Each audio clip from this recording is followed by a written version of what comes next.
पे ऑप्शंस आपके लिए अलग अलग दे रखे हैं, तो उनमें से आपको एक आंसर जो है सिलेक्ट कर लेना है। ठीक है, तो चलिए दोस्तों इसके बारे में डिस्कस कर लेते हैं बड़े अच्छे तरीके से। आपको सारी डिटेल में जो भी एमनियोटिक फ्लूइड से आपके लिए क्वेश्चन बनेगा वो आज के बाद आप यहाँ से नहीं भूलोगे। ठीक है, तो सबसे पहले बात कर लेते हैं एमनियोटिक फ्लूइड की। ठीक है, एमनियोटिक फ्लूइड क्या होता है? एमनियोटिक फ्लूइड के बारे में अगर बात करें दोस्तों, तो आपके लिए एमनियोटिक फ्लूइड दोस्तों वाटर ही होता है एक प्रकार का। ठीक है, एमनियोटिक फ्लूइड मदर के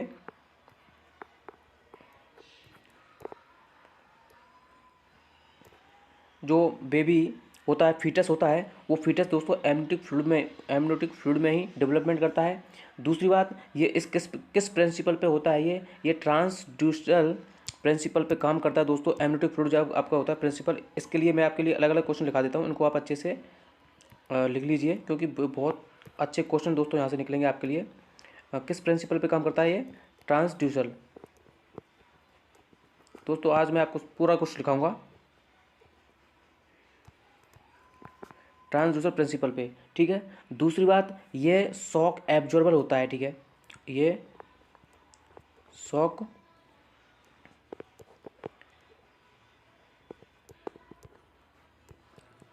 एब्जॉर्बर। ठीक है, इस तरीके से दोस्तों आपको याद करना है, मैं आपको याद कराऊंगा। और इसका जो कलर होता है, नॉर्मल जो कलर होता है दोस्तों, नॉर्मल कलर कैसा होता है इसका?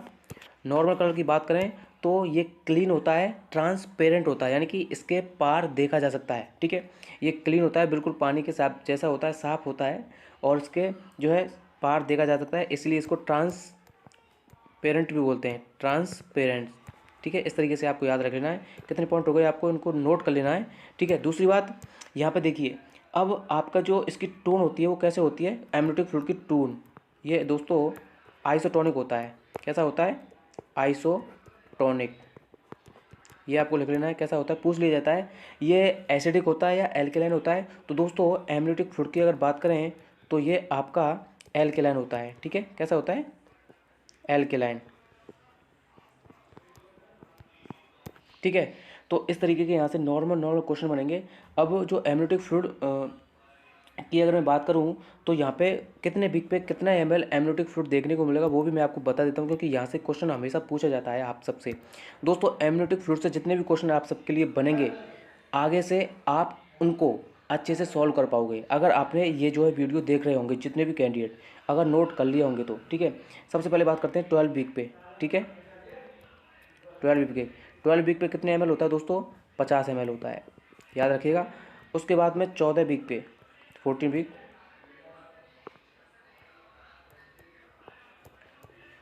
100 ml। इस तरीके से आप याद रखिएगा। और उसके साथ में आपको जो 20 वीक पे देखने को मिलेगा, ये 20 वीक पे मिलेगा आपको 400 ml। उसी के बाद में 38 वीक पे मिलेगा आपको 1000 से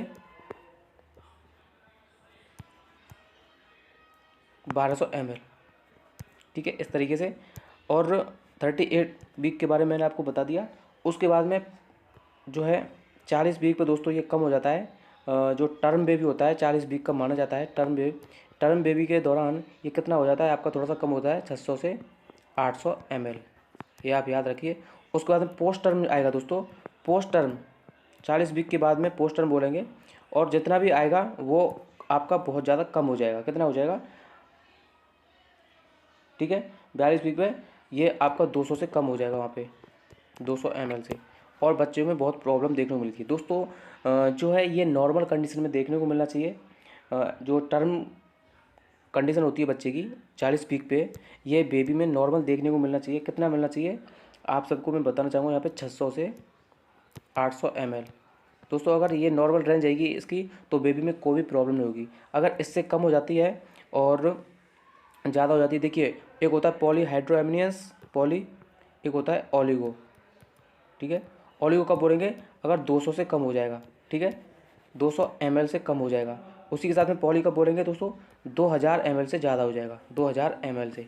ठीक है, ये आप याद रखिएगा, बहुत ही इंपॉर्टेंट क्वेश्चन यहाँ से आप सबके लिए देखने को मिलेंगे। ठीक है, पॉली के बारे में मैंने आपको बता दिया, और ओलिगो हाइड्रोएमनियस के बारे में मैंने आपको बता दिया। ठीक है, अब यहाँ पे जो इसकी इंडेक्स पूछी जाती है दोस्तों, इंडेक्स के बारे में क्वेश्चन पूछा जाता है आपसे। देखिए 200 से ज़्यादा मैंने आपको बता दिया। उसी के साथ में अगर 5 सेंटीमीटर, ठीक है, 5 सेंटीमीटर और यहाँ पे मोर देन 25 सेंटीमीटर, इस तरीके से क्वेश्चन आपको पूछा जाएगा। तो ये जो है आपका जो है पॉलीहाइड्रो एमिनेंस बोला जाएगा इसको, ठीक है। अब चलिए इसके कुछ कलर्स की बात कर लेते हैं। यहाँ पे जो कलर से आपके लिए क्वेश्चन पूछे जाते हैं वो बहुत ज़्यादा इंपॉर्टेंट है। कलर के बारे में भी मैं आपको बता देता हूँ, एमनियोटिक फ्लूइड के बारे में। दोस्तों एमनियोटिक फ्लूइड से आपका कोई भी क्वेश्चन नहीं रहेगा, मैंने आपको बताया ना, सारे क्वेश्चन मैं आपको एमनियोटिक फ्लूइड के रिगार्डिंग करा दूँ, क्योंकि क्वेश्चन दोस्तों आना ही है आप सबके लिए, क्योंकि कम्युनिटी हेल्थ ऑफिसर्स के एग्जाम में एक क्वेश्चन आते हैं 100%, एक नहीं 2 क्वेश्चन आपके लिए 100% यहाँ से पूछे जाएंगे, क्योंकि एक तो कलर से आ जाता है, दूसरा आपके वीक से पूछा जाता है, इतने वीक पे कितना एमनियोटिक फ्लूइड होगा, ठीक है, इस तरीके से क्वेश्चन पूछा जाता है, या फिर एमनियोटिक फ्लूइड से कैसा भी क्वेश्चन पूछ लिया जाता है। मैंने आपको सारे क्वेश्चन करा दूंगा इसमें एमनियोटिक फ्लूइड से रिगार्डिंग, ठीक है। अब देखिए कलर, यहाँ पे कलर,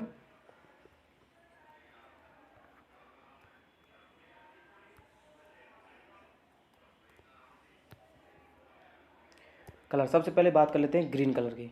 ग्रीन जैसा कि क्वेश्चन में पूछा गया था, ठीक है। ग्रीन कलर होगा तो क्या देखने को मिलेगा, ग्रीन कलर कैसा कौन होता है, म्यूकोनियस होता है, म्यूकोनियम, म्यूकोनियम। दोस्तों म्यूकोनियम से एक क्वेश्चन पूछा जाता है, ये क्या है, बेबी की फर्स्ट स्टूल है, ये क्या है, फर्स्ट स्टूल, बहुत इंपॉर्टेंट है, इसको भी नोट कर लेना, फर्स्ट स्टूल है।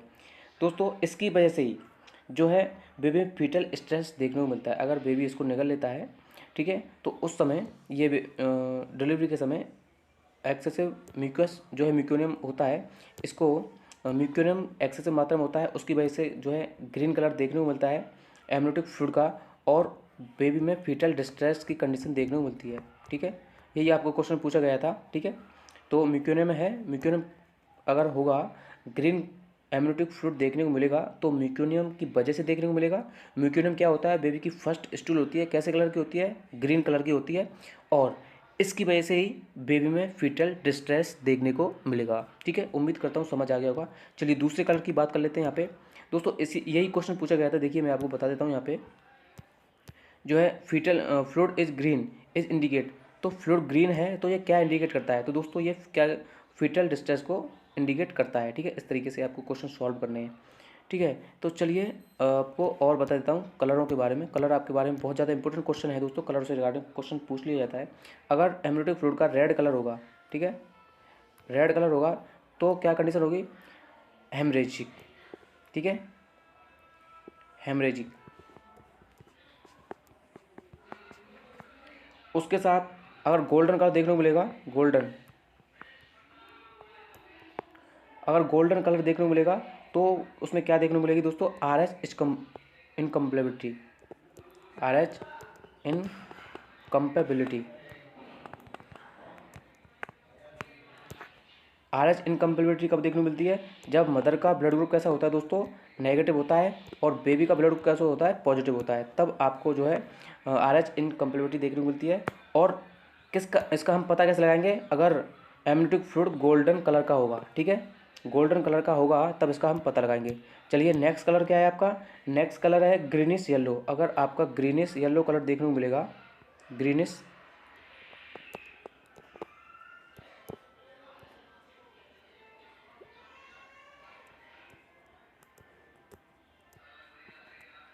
ग्रीनिश येलो कलर देखने को मिलेगा, इसको सैफ्रॉन कलर के नाम से भी जाना जाता है, ठीक है, किसके नाम से, सैफ्रॉन,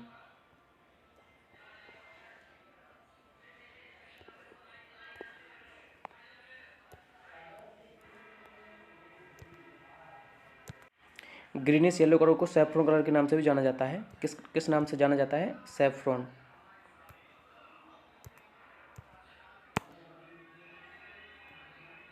सैफ्रॉन, ठीक है। तो सैफ्रॉन कलर या फिर ग्रीनिश येलो कलर, तो ये कब देखने को मिलेगा, पोस्ट मैच्योरिटी, यानी कि बेबी पोस्ट मैच्योरिटी होगा, पोस्ट टर्म कंडीशन में होगा, उस समय पोस्ट मैच्योरिटी देखने को मिलेगी, ठीक है। बेबी यानी कि बड़ा, उसमें लेनिंग वगैरह खत्म हो जाएंगे, ठीक है। उसके बाद में एक टैबेको कलर देखने को मिलता है, टैबेको कलर, ये भी बहुत इंपॉर्टेंट है। इसमें दोस्तों आईयूडी देखने को मिलता है, इंट्रा यूटेराइन डेथ,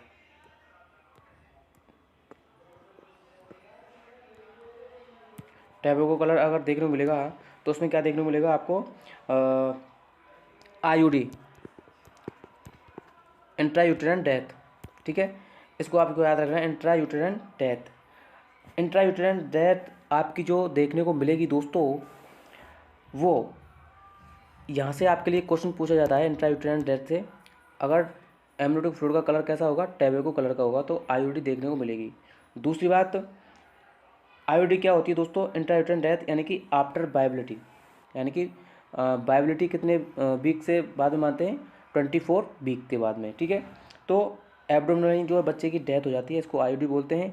और यहाँ पे दूसरा स्टिल बर्थ भी पूछा जाता है। एक स्टिल बर्थ कब होता है, डिलीवरी जो है मृत बेबी की डिलीवरी होती है, उसको स्टिल बर्थ बोला जाता है वायबिलिटी के बाद में ही। ठीक है, तो ये दोस्तों आज के जो क्वेश्चन मैंने आपको बताए हैं, ये आपका इसी से रिगार्डिंग बताएं, जो amniotic fluid index, sorry amniotic fluid से रिगार्डिंग। इससे क्वेश्चन दोस्तों आपका 100% आने वाला है कम्युनिटी हेल्थ ऑफिसर्स के एग्जाम में, जो भी यूपीसीएचओ का होने वाला है। ठीक है, ये आप लिख लीजिए अभी से, क्योंकि क्वेश्चन तो इसी से आना है। तो अब आपके लिए चलो मैं आपके लिए नॉर्मल क्वेश्चन करा देता हूँ। बहुत ही जो प्रीवियस पेपर में क्वेश्चन आए हुए हैं वही मैं आपके लिए करा रहा हूँ दोस्तों। ऐसा नहीं है कि आपके लिए एक्स्ट्रा क्वेश्चन लेके आया हूँ। जो भी एनएचएम के सीएचओ के एग्ज़ाम में पेपर आ गए हैं उन्हीं को मैं आपके लिए रिवीजन करा रहा हूँ अच्छे तरीके से। ये स्पेशल क्लास आपकी यूपी सीएचओ की इसीलिए बताई जा रही हैं कि आपको अच्छे से रिवीजन हो जाए और जो क्वेश्चन आ चुके हैं उनके बारे में आप अवेयर हो जाओ। क्योंकि दोस्तों बहुत सारे क्वेश्चन ऐसे होते हैं जो रिपीट होके आते हैं। जो क्वेश्चन रिपीट होके आएंगे तो दोस्तों उनको आप नहीं छोड़ने वाले, साथ ही उनके सारे ऑप्शंस क्लियर करके चल रहे हैं, तो दोस्तों वहीं से क्वेश्चन बनेंगे, अलग से क्वेश्चन नहीं आएंगे। ठीक है, काफ़ी क्वेश्चन रिपीट होते हैं, वही क्वेश्चन आपके लिए देखने को मिलेंगे।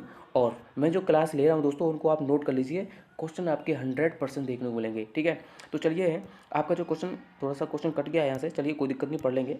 Pipe smear screening is a example of, यानी कि पैप स्मीयर जो स्क्रीनिंग होती है वो कौन सी कंडीशन यानी कि कौन सी प्रिवेंशन का एग्जाम्पल है। ठीक है, चलिए पैप स्मीयर सबसे पहले बात कर लेते हैं प्राइमरी की क्या है। प्राइमरी प्रिवेंशन क्या होती है, प्राइमरी प्रिवेंशन दोस्तों, प्राइमरी और एक होती है प्रीमोडियल और दूसरी होती है प्राइमरी। प्रीमोडियल दोस्तों जो अपनी लाइफ स्टाइल चेंज करते हैं, जैसे हम स्मोकिंग करते हैं, स्मोकिंग को छोड़ देंगे तो वो आपकी प्रीमोडियल हो जाती है। प्राइमरी वैक्सीनेशन की वजह से जो प्रिवेंशन होती है, वैक्सीनेशन जैसे हम किसी भी डिजीज़ को प्रिवेंट करने के लिए वैक्सीन देते हैं उसको हम प्राइमरी प्रिवेंशन बोलते हैं। सेकेंडरी दोस्तों किसी भी डिजीज़ के लिए यहाँ पे डायग्नोस्टिक टेस्ट करते हैं उसी को हम जो है सेकेंडरी बोलते हैं। टर्सरी में दोस्तों ट्रीटमेंट चलता है और कोई भी जैसा डायग्नोसिस के बाद में जो है हम अब अगला जो है डिजीज़ के लिए प्रोग्नोसिस यानी कुछ भी करेंगे, प्रोग्नोसिस नहीं दोस्तों, ट्रीटमेंट करेंगे, तो ट्रीटमेंट या सर्जरी वगैरह कुछ भी करेंगे वो टर्सरी प्रिवेंशन में देखने को आपको मिलेगा। ठीक है, तो चारों तरह की प्रिवेंशन के बारे में मैंने आपको बता दिया है। वैक्सीन से रिगार्डिंग जो भी क्वेश्चन पूछा जाएगा वो प्राइमरी वैक्सीन, प्राइमरी प्रिवेंशन होगी। प्रीमोडियल प्रिवेंशन से दोस्तों लाइफ स्टाइल यानी कि कंडीशन पहले से ही जो है हम स्टार्टिंग फेज में ही अपनी लाइफ स्टाइल चेंज कर लेते हैं। ठीक है, डिजीज़ नहीं है हमारे, कोई भी डिजीज़ होने से पहले ही हम सब कुछ जो है कर लेते हैं, वो प्रीमोडियल प्रिवेंशन होती है। ठीक है, इस तरीके से आपको क्वेश्चन पूछा जाता है। चलिए नेक्स्ट क्वेश्चन आपका क्या होने वाला है। नेक्स्ट दोस्तों बहुत ही इंपॉर्टेंट क्वेश्चन है। Next question, copper T is preferably insert post term after. दोस्तों कॉपर टी को जो है पोस्ट नेटल पीरियड में कब इंसर्ट करते हैं, सीधे सीधे क्वेश्चन ये पूछ रहा है। तो दोस्तों मैंने आपको ये पिछली वीडियोज़ में भी शायद बता दिया है। तो देखिए सबसे पहले अगर बात करते हैं कॉपर टी की, कॉपर टी कितने तरह की होती है, काफ़ी कई तरीके की होती हैं, जैसे hormonal, non hormonal, metallic, non metallic, medical, non medical, इस तरीके की कॉपर टी आपको देखने को मिलती है। कॉपर टी जो क्वेश्चन पूछा जाता है कॉपर टी का मेनली 380, 375 इस तरीके के क्वेश्चन पूछा जाता है, 380A इस तरीके के क्वेश्चन पूछे जाते हैं। तो कॉपर टी एक 380 जो होती है कितने समय के लिए होती है, 10 साल के लिए होती है। याद रख लेना दोस्तों, क्वेश्चन आएगा। 375 जो होती है ये 5 साल के लिए होती है, इनको आप याद रखिएगा। ठीक है, क्यों 0 लास्ट में आ रही है तो दोस्तों ये 10 साल के लिए होगा, 5 लास्ट में आ रहा है तो ये 5 साल के लिए होगा। याद हो गई होंगी दोस्तों, याद ही रखना है, इनको भूलना नहीं है, क्योंकि ये क्वेश्चन तो आना ही है। ठीक है, अब उसी तरीके से इसका में जो पूछा गया है आंसर, क्या पूछा गया है, कॉपर टी को कब इंसर्ट करेंगे पोस्ट नेटल पीरियड में। दोस्तों अगर हॉस्पिटल में ही अगर कॉपर टी लगा दिया तो ठीक है, नहीं तो उसके बाद में आपको जो परप्यूरल पीरियड होता है यानी कि 6 वीक 6 वीक 6 से 42 यानी कि 42 डे, तो इसके अंडर में आपको नहीं लगाना है, क्योंकि इन्वोल्यूशन होता है, ऑर्गन्स का इन्वोल्यूशन होता है। इन्वोल्यूशन इन्वोल्यूशन इन्वोल्यूशन क्या है दोस्तों? प्रेगनेंसी बाद में जो ऑर्गन अपनी नॉर्मल कंडीशन में आते हैं उन्हीं को जो है इन्वोल्यूशन बोला जाता है, और जो ऑर्गन अपनी नॉर्मल कंडीशन में नहीं आते हैं उनको क्या बोलते हैं? सब इन्वोल्यूशन। ठीक है, ये दोस्तों क्वेश्चन पूछ लिया जाता है, इसको भी आप नोट कर लें, सब इन्वोल्यूशन और सब इन्वोल्यूशन। ठीक है, तो जो आपके ऑर्गन रहेंगे बॉडी के वो उनमें चेंज होगा, तो इसलिए 6 वीक तक आपको जो है कॉपर टी नहीं लगानी है। तो इसमें क्या पूछा है? Copper T preferably insert postnatal after, तो 8 वीक के बाद में आपको जो है कॉपर टी लगानी है, उसके बाद में आपको कॉपर टी, उससे पहले आपको कॉपर टी नहीं लगानी है। ठीक है, अगर हॉस्पिटल में हो, हॉस्पिटल में लगा देते हैं तो ठीक है, उसके बाद में आपको जो है 6 वीक तक नहीं लगानी, 6 वीक के बाद ही आपको जो है कॉपर टी लगानी होगी। ठीक है, यहाँ पे जो कॉपर टी के 380 कितने साल के लिए देते हैं? 10 साल के लिए। कॉपर टी 375 कितने साल के लिए देते हैं? 5 साल के लिए देते हैं। ठीक है, तो हार्मोनल और वो अलग होती है, उनसे क्वेश्चन नहीं पूछा जाता आपके लिए, बस क्वेश्चन आपका इसी तरीके से पूछा जाएगा।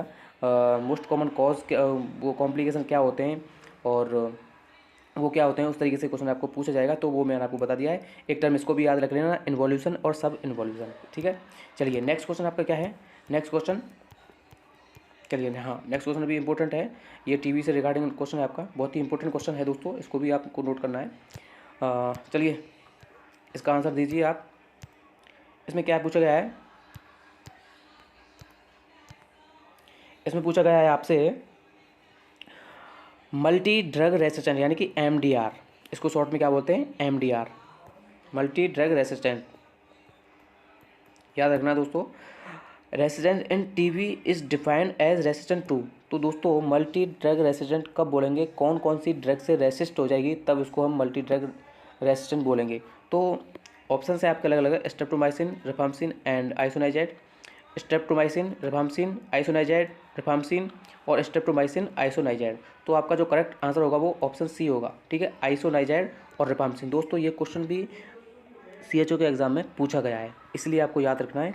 अगर आइसोनाइजाइड और रिफाम्पिसिन से एक पेशेंट रेसिस्ट हो जाएगा, उसी को हम बोलते हैं मल्टी ड्रग रेसिस्टेंट। ठीक है, इसको आपको याद रख लेना है, बहुत ही इंपॉर्टेंट है। दूसरी बात, आप सब ने अगर नहीं पढ़ी है तो मैं आपके लिए जो है टीबी की सारी ड्रग के बारे में बता दूंगा। अभी मैं आपको नाम बता देता हूँ। एक रिफाम्पिसिन, पैराजिनामाइड, इथाम्बुटोल, रिफाम्पिसिन, स्ट्रेप्टोमाइसिन, ठीक है, और आइसोनाइजाइड। 5 ड्रग होती हैं जिनको जो है फर्स्ट फेज में देते हैं। टीबी के बारे में मैं आपको अच्छे से बता दूंगा, जो बड़ी मेडिसिन होंगी, लेकिन अभी आप इसका आंसर याद रखिएगा। ठीक है, तो दोस्तों एक लास्ट क्वेश्चन और देख लेते हैं आपका, ज़्यादा वीडियो लंबा नहीं करेंगे, क्योंकि मैं आपके लिए जो क्वेश्चन लेके आता हूँ दोस्तों बहुत ही इंपॉर्टेंट, और सर्च करके जो क्वेश्चन बार बार आप पूछे गए हैं एग्जाम में उन्हीं को लेके आता हूँ। साथ ही उसके रिगार्डिंग जो भी जितने भी क्वेश्चन बन सकते हैं आपके, तो वो मैं आपको सब कुछ बता देता हूँ। तो ये क्वेश्चन आपके लिए इसलिए इंपॉर्टेंट ज़्यादा हैं क्योंकि आप सबसे इसी तरीके के क्वेश्चन पूछे जाएंगे सीएचओ के एग्ज़ाम में, कोई ज़्यादा टफ नहीं आएंगे।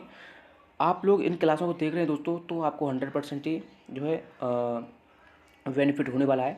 और आप लोग इन क्लासों को लाइक करेंगे, शेयर करेंगे अपने सभी दोस्तों के साथ में जो भी कम्युनिटी हेल्थ ऑफिसर की तैयारी कर रहे हैं।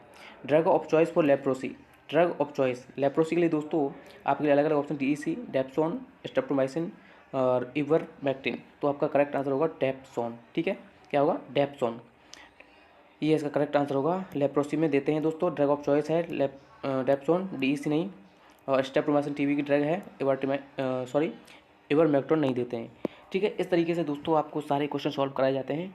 उम्मीद करता हूँ वीडियो अच्छा लगा होगा। तो आज के सेशन के लिए इतना ही क्वेश्चन पर्याप्त रहेंगे दोस्तों। देखिए क्वेश्चन मैं आपको कम कराता हूँ, लेकिन जितने भी क्वेश्चन बनते हैं वहाँ से वो मैं आपके लिए ज़्यादा कराता हूँ, यानी कि रैशनल क्वेश्चन के साथ में बहुत ज़्यादा देता हूँ। इसलिए आपको जो है क्लास को लाइक करना है, और साथ ही आपको ये भी अंदाज़ा लगा लेना है कि आपके लिए क्लास बेनिफिट है या नहीं है। ठीक है, तो आज के सेशन में इतनी ही क्लास रहने वाली है।